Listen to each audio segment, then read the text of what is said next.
sommes à Paris, au Grand Palais éphémère, sur la place du Champ de Mars, et c'est le salon du livre ancien et de l'objet d'art.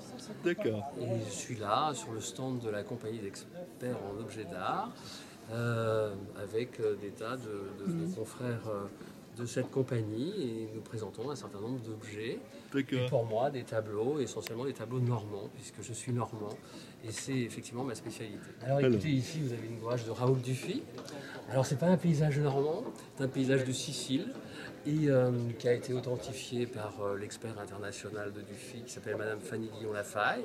Mais Dufy, je le rappelle, il est normand, il est né au Havre, et il a toute une partie de sa carrière qui est effectivement en Normandie. Donc ça fait partie des artistes que j'aime, que je défends.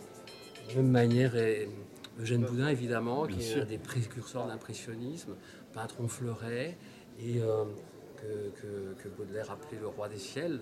Et donc là, on a une toute petite marine sur un tout petit, une feuille de carnet, probablement, collée sur un bristol.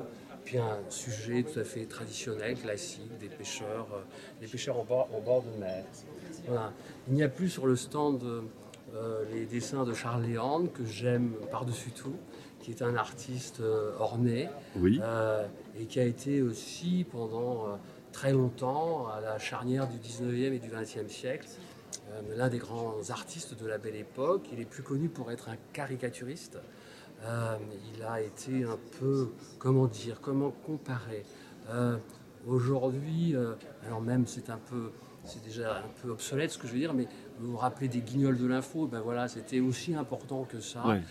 Il pratiquait son art dans des journaux humoristiques de l'époque, comme Le Rire, L'Assiette au beurre.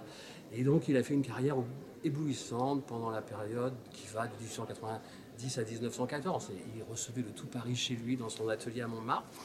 Mais surtout, il avait aussi cet atelier normand qu'il a toujours conservé, à Champ Secret, c'est un nom extrêmement poétique, dans le bocage d'Onfronté, près de Flers, d'Onfront, enfin voilà, c'est dans l'Orne profonde, si vous voulez.